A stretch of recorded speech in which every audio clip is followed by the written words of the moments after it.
Hello everyone and welcome back to another video here on my second channel where we do things casually. This is a video of me chatting with no editing and it's about 20W45A as the title and the thumbnail probably suggests.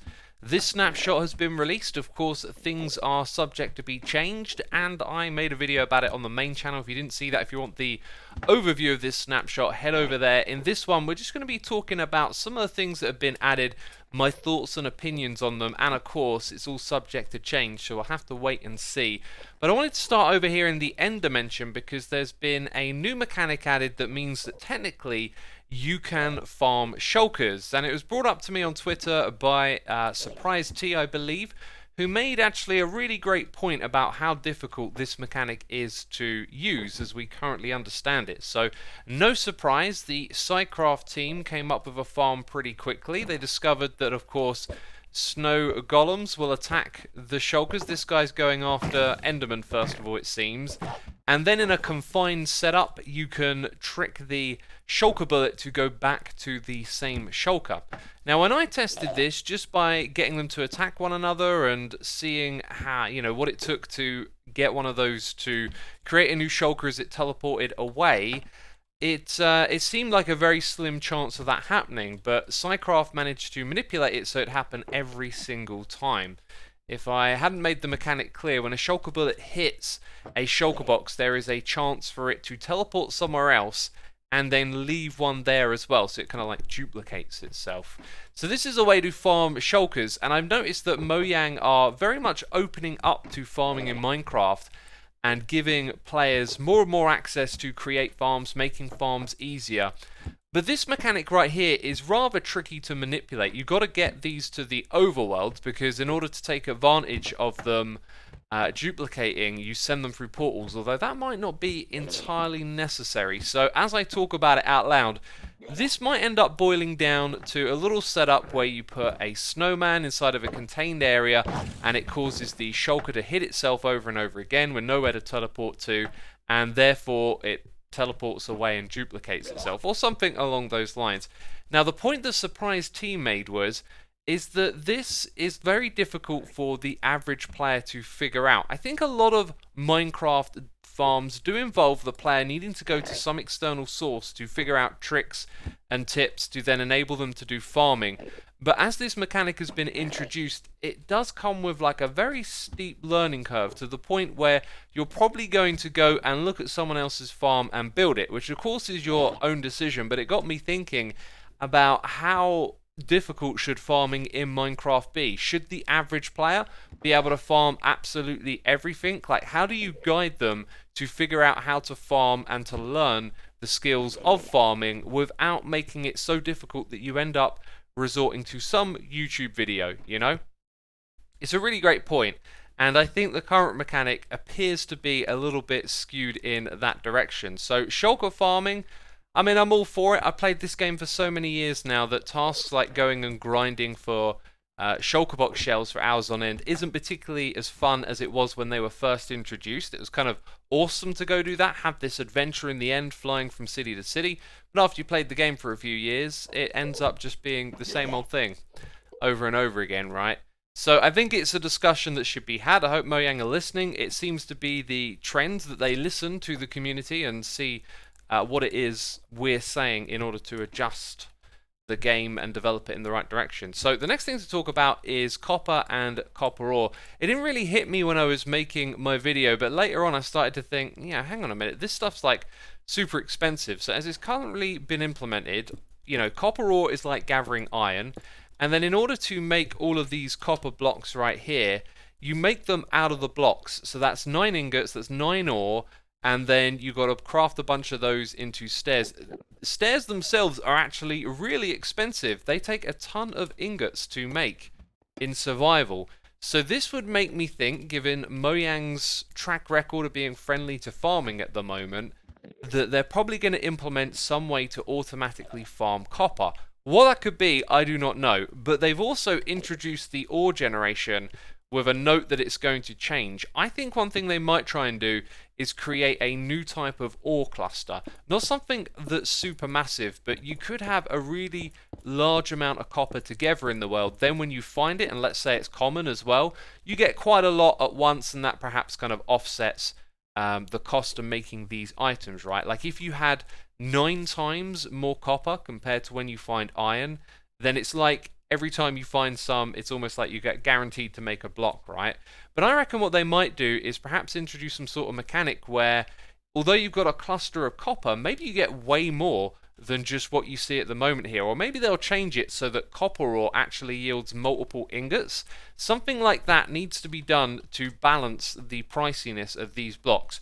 And also, when it comes to farming the different types, you're going to have to create a setup where you basically put your blocks out there in the world and then periodically return to them to see if they've changed to the next stage. So if you want to build with all of these different types of weathered copper, you're going to want a mass of them laid out in a field, and then over time go back and pick them up. And I don't think this is a great idea, but maybe there should be a way to advance it or to increase the rate at which it gets changed. Maybe if it rains, it advances the oxidation. Now that might not be something that translates to reality, but you could put it out in the open if you wanted to farm it quickly, and I guess you probably don't want to farm it slowly, but if the material was indoors, it might take more time. I don't know, these are just some thoughts swirling around in my head at the moment when it comes to copper. There are a few other things to touch on. Those are mainly the 2 big points that I've been thinking about with this snapshot so far.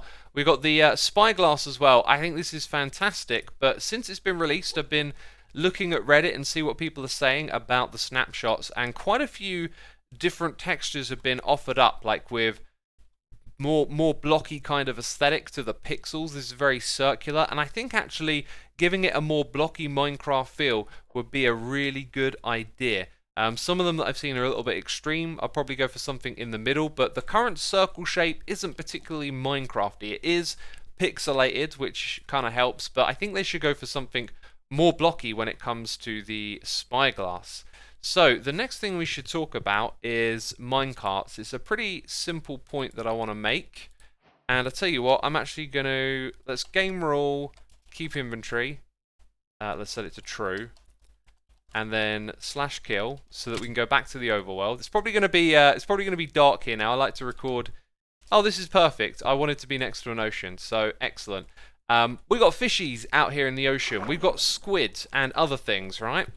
Didn't really think this at the time, because when I make my videos, I like to show you what these features are and try and make sure that I cover all of the bits about them, right? So I don't think too much about what they're going to do in terms of changing the game until after I've made my snapshot video. But with fish swimming around underwater, minecarts can pick them up. Come on. Maybe I should have paired this rail first. Let's go and grab a lever. You see, this is the second channel. This is more like a listening video. Things are unprepared here. Levers don't work underwater, We can't have everything in this game. Okay, let's get this rail here powered. Let's throw down a fishy. I mean, literally just to show you that it happens. There you go. That minecart now has a fish inside of it. So that might be a way to get mobs like pufferfish, squid, things that are in the ocean, even dolphins.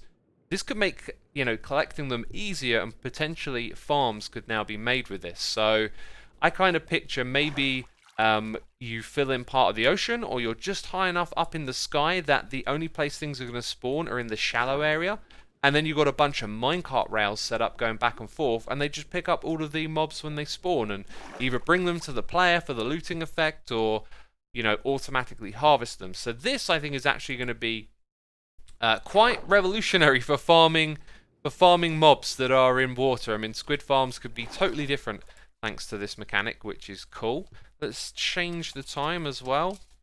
There we go, because we like it to be nice and bright when we're making a video. So 2 more things to talk about. Candles. I've been looking at images over on Reddit and seeing how people are using them, and there are just tons of ways to create really fantastic details. A lot of people are pointing out that these can kind of sit on the top of other blocks. In fact, another great detail I remembered was the sword in the stone. So if we go you know, what I don't want is a gravity block right now. If we go over here and put down an upside down end rod and then this on top, it kind of looks like a sword, right? And if that was stone below, it would be a sword in the stone. So these things really do lend themselves to detail work, and there's just been tons of examples being shared, loads of cool stuff. I think they're going to be a absolutely brilliant addition to this game, and the fact that they take advantage of wax and string, two resources that you don't too commonly farm, it's nice to see things that are underutilized in this game given some new uses. That's a great way to do game design, I believe.